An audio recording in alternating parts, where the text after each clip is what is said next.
let's start today's topic and we'll be discussing about the comprehensive nursing care in medical surgical nursing and the concept. Okay, so what is comprehensive nursing care, and while using the nursing process, how we are going to provide the comprehensive nursing care to the patient. मतलब हमारा आज का जो topic है वो क्या है, comprehensive nursing process in medical surgical nursing और by using the nursing process, मतलब नर्सिंग प्रोसेस का यूज़ करके हम किस तरह से कॉम्प्रिहेंसिव नर्सिंग केयर पेशेंट को दे सकते हैं. Again this is not a new term for you because in first year आप लोगों ने कॉम्प्रिहेंसिव नर्सिंग क्या होता है, nursing as a profession, holistic nursing, ये सब आप पढ़ चुके होंगे. But still let's see what is the concept of comprehensive nursing. Okay, yes, covers all aspects of health during nursing care. Comprehensive nursing care actually क्या है, जो कि एक हेल्थ के हर एक एस्पेक्ट्स को कवर करता है. अब हेल्थ का एस्पेक्ट क्या है, हम ऑलरेडी प्रीवियस वीडियोस में डिस्कस कर चुके हैं कि हेल्थ क्या होता है, डिजीज़ क्या होता है, सिकनेस क्या होता है, इलनेस क्या हो सकता है. Then what are the dimensions, what are the different physical aspects of health. अब डायमेंशंस की बात करें तो कौन कौन से डायमेंशंस थे, अगर हम बोलें तो फिजिकल डायमेंशन है, सोशल डायमेंशन है, right. Then not only physical and social, we have psychological dimension, we have spiritual dimensions, right. Then many more dimensions, मतलब aesthetic dimensions, मतलब बोल सकते हैं कि जो हेल्थ से रिलेटेड जितने भी एस्पेक्ट्स हैं. दैट मीन्स अगर फिजिकली आप लोगों को कोई डिजीज़ कंडीशन नहीं है तो हम एक पर्सन को हेल्दी नहीं बोल सकते, ये तो अपनी डेफिनेशन में दे रखा है. अनटिल एंड अनलेस हम लोग physically, mentally, socially, spiritually, emotionally, aesthetically, मतलब जितने भी एस्पेक्ट्स हैं उन सारे एस्पेक्ट्स में हम लोग बिल्कुल फुलफिल नहीं होते, तब तक हम ये नहीं बोल सकते कि पर्टिकुलर इंडिविजुअल हेल्दी है. तो कॉम्प्रिहेंसिव नर्सिंग केयर का भी मतलब ये है कि जो कॉम्प्रिहेंसिव नर्सिंग केयर है वो हेल्थ के हर एस्पेक्ट्स को कवर करता है.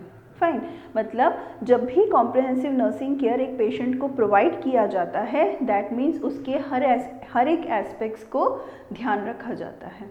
Okay, so covers all aspects of health during nursing care, मतलब नर्सिंग केयर देते टाइम पे हर एक एस्पेक्ट्स का ध्यान रखा जाता है. ओके, नाउ अगर हम लोग डिक्शनरी मीनिंग कंसिडर करें तो dictionary meaning of comprehensive is having a wide scope और अ फुल व्यू. कॉम्प्रिहेंसिव का मतलब हैविंग अ वाइड स्कोप, मतलब बहुत ज़्यादा स्कोप है, और एक फुल व्यू मतलब कंप्लीट व्यू. अब ये भी हमें यही बता रहा है कि अगर हम लोग हेल्थ के एस्पेक्ट्स को देखें या हेल्थ को रिलेट करके देखें तो इसका मतलब एक बड़ा स्कोप, मतलब जिसमें हम सारे एस्पेक्ट्स को कवर कर रहे हैं. एक फुल व्यू जिसमें हम लोग एक पेशेंट को एज ए कंप्लीट सब कुछ हम लोग उनका ट्रीट करने की कोशिश कर रहे हैं. Okay, now according to this general mission of nursing care, मतलब अगर हम लोग इस पॉइंट को ध्यान में रखें तो general mission of nursing care का जो जनरल मिशन है is to set up therapeutic partnership. इसका मतलब थेराप्यूटिक पार्टनरशिप को सेटअप करना. अब थेराप्यूटिक मीन्स क्या है, it is completely related to medical. ठीक है, मतलब एक असेप्टिक टेक्निक, एक किस तरह से हम लोग मेडिसिन प्रोवाइड करते हैं, किस तरह से प्रोसीजर करते टाइम पे हम लोग असेप्टिक प्रोसेस का ध्यान रखते हैं. That means it's was completely related to the medical point of view. Okay, so we will be developing a therapeutic partnership between whom? Between the patient, between the nurses and between the other team members. Okay, so general mission of nursing care is to set up therapeutic partnership, perform a comprehensive assessment, और उसके बाद में एक अच्छा comprehensive means already हम लोग discuss कर चुके हैं, मतलब जिसमें सारे एस्पेक्ट्स कवर हो रहे हैं. तो हर एक कॉम्प्रिहेंसिव पॉइंट ऑफ व्यू को ध्यान में, हर एक एस्पेक्ट्स को ध्यान में रखकर असेसमेंट करना मतलब चेक करना, right. Yes, perform a comprehensive assessment, the formulation of collaborative treatment plan. अब जब हमने असेसमेंट कर लिया तो हम जानते हैं कि हमें क्या करना है, तो अब क्या करेंगे, हम फॉर्म करेंगे, डायरेक्ट जाके कर तो नहीं लेंगे, we have to develop a plan, that means formulate the collaborative plan, मतलब सारे एस्पेक्ट्स को ध्यान में रखकर हम लोग एक प्लान को डेवलप करेंगे। Formulation of collaborative treatment plan, एक परफेक्ट प्लान जिसके थ्रू हम एक पेशेंट को अच्छे से केयर कर सकते हैं। फाइन, एंड इट्स इम्प्लीमेंटेशन, उसके बाद हमें ये भी देखना है कि जो प्लानिंग हमने की है उसको किस तरह से हम लोग इम्प्लीमेंट करेंगे। Fine, it's implementation and assessment of its outcome, assessment या फिर इवैल्यूएशन। उसके बाद हमें ये देखना है कि जो भी हमने प्लानिंग की थी क्या वो परफेक्ट थी, मतलब हम उसके एंड रिजल्ट को अच्छे से असेस करेंगे, इवैल्यूएट करेंगे। Fine, okay. The team consist of a comprehensive nursing care जो प्रोवाइड किया जाता है उसमें कौन कौन सी टीम रहती है, दैट इज मतलब जो टीम ऑफ हेल्थ प्रोफेशनल्स है consist of physician, nurses, rehabilitation specialist.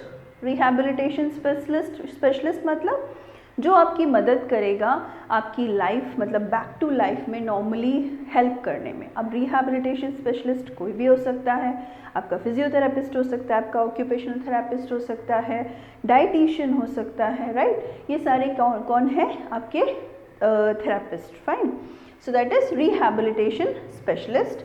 Then counsellors, कई बार ऐसी कंडीशंस होती हैं कि दो we are suffering from a physical elements but कई बार वो हमें सोशली, मेंटली, स्पिरिचुअली कई बार हमें बहुत ज़्यादा अफेक्ट करते हैं, राइट। तो ऐसे केसेस के लिए हमें पेशेंट्स को काउंसलर्स की ज़रूरत पड़ती है। So counsellors that is social workers, psychologist, neuropsychologist, जैसे कि मैंने बताया कि इफ़ ऐसी कंडीशंस होती है कई बार not only for the mental और the persons who are having the emotional disorders but also for the patients who are having the physical ailments, उनको भी कई बार ऐसी सिचुएशन हो जाती है कि हमें काउंसलर्स की ज़रूरत पड़ती है। अब वो सोशल काउंसलर्स हो सकते हैं, साइकोलॉजिस्ट हो सकते हैं, न्यूरोसाइकोलॉजिस्ट हो सकते हैं। Fine, then educators and clergy, educators जो हेल्प करते हैं not only for the students development but also for the development of the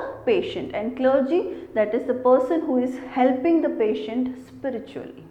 okay, so जैसे आप लोगों ने देखा इसमें हर एक एस्पेक्ट्स का ध्यान रखा कि आपके फिजिकल एस्पेक्ट्स का, आपके सोशल एस्पेक्ट्स का, आपके इमोशनल एस्पेक्ट्स का, इवन आपके स्पिरिचुअल एस्पेक्ट्स का भी ध्यान में रखा गया है।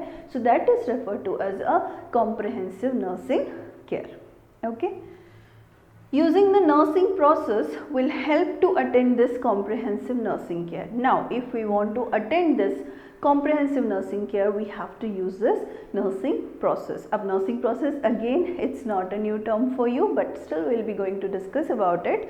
So every patient goes through each and every step of the process और आप लोग सभी जानते हैं कि नर्सिंग प्रोसेस हम भले ही अपने पेपर एंड पेन से बनाते हैं लेकिन हर एक पेशेंट के साथ में हम इन प्रोसेस को इम्प्लीमेंट करते हैं, then only they will get a complete care. Okay, so let's see the steps of nursing process. So as per the first year आप लोग शायद इन 5 स्टेप से ज़्यादा पढ़ते हैं।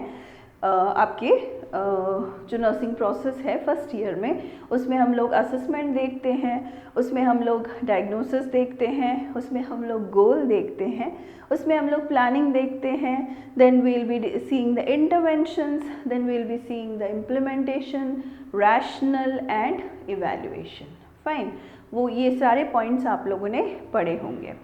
नाउ इसमें हम लोग थोड़ा सा इन MSN दैट डजंट मीन कि नर्सिंग प्रोसेस अलग हो जाता है, ऑब्वियसली आप लोग वाला भी यूज़ कर सकते हैं बट थोड़ा लेंथी हो जाता है इसीलिए हम लोग उसके कुछ स्टेप्स को हटा देते हैं, that's why it is refer to as a 5 steps plan. Okay, but वो कंप्लीट रहेगा उसमें। What is that? Assessment will be there, nursing diagnosis will be there, goal will be there, though the goal is not described here but the goal should be there, and planning will be there, then implementation will be there and evaluation will be there.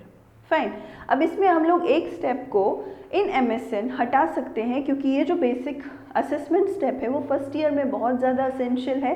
क्यों? क्योंकि that was the base of your nursing career. Fine, so assessment को हम लोग चाहे तो हटा सकते हैं, स्किप कर सकते हैं, लेकिन अगर आप इसको इंक्लूड भी करते हैं then also no issues, but आपके लिए थोड़ा सा लेंथी हो जाएगा, that's the only point. Okay, assessment क्या होता है? In this we will be gathering all the information, ये आप लोग जानते ही हैं, that is we will be observing, that is the observe data and subjective data, right.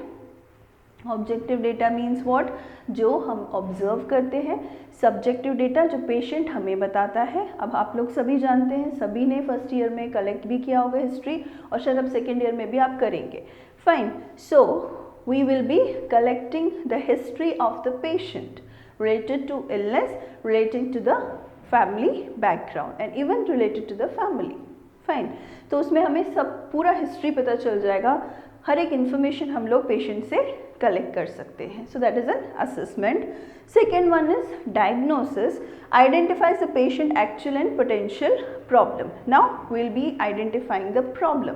I am not telling you that we will be confirming the diagnosis of the patient, that means patient को अगर typhoid है तो we will not be confirming that. हम लोग सिर्फ उनके sign and symptoms को find out करने की कोशिश कर रहे हैं। देन एंड देयर जो भी प्रॉब्लम पेशेंट को है उस प्रॉब्लम को सॉर्ट आउट करने की कोशिश कर रहे हैं। May be the patient is suffering from pain, may be the patient is having some other problems like fever might be there, or the patient is having the symptoms like swelling, right, or itching, or the patient is having the incontinence of urine, maybe the patient is having the problem of dehydration, or maybe the patient is suffering from diarrhea. So these are some of the symptoms. तो वो diagnose करना means patient के जो भी potential problems हैं उनको find out करना, that is a diagnosis. Okay, next one is goal. Goal आप लोग सब जानते ही हैं कि डायग्नोसिस अगर आपने पेन फाइंड आउट किया है दैट मीन्स आपका गोल क्या होगा? To reduce the pain, right. That doesn't mean कि आप अपने पेशेंट के पेन को विद इन 4 to 5 आवर्स बिल्कुल रिड्यूस कर दें। हाँ, कहीं ऐसी सिचुएशन होती है जैसे एक्यूट पेन है, सडनली अराइज हुआ, आपने अपने जो टेक्निक्स है वो यूज़ किए and after that as per the order of the physician और जो उनके केस शीट में लिखा है उसके हिसाब से उनको मेडिसिन दिया, तो ऑब्वियसली जो पेन है वो सबसाइड हो जाएगा। बट कई ऐसी सिचुएशन होती है जिसमें हो सकता है पेशेंट को पेन किलर पेन एनाल्जेसिक दे चुके हैं, लेकिन इन स्पाइट ऑफ दैट जो पेन रिड्यूस नहीं हुआ, then we will be using the other therapies like diversion therapy हो सकता है, will be using the patient for massage therapy. तो वो अलग अलग जो थेरेपी के बाद अगर आप लोग पेन रिड्यूस कर सकते हैं तो दैट डजंट मीन कि आप 4 to 5 में उसको आवर्स में उसकी कंप्लीट पेन को रिड्यूस कर सकते हैं, लेकिन फिर भी जो पेन पहले था उसको हम कम कर सकते हैं। So that was a goal to reduce the pain. Next one is planning.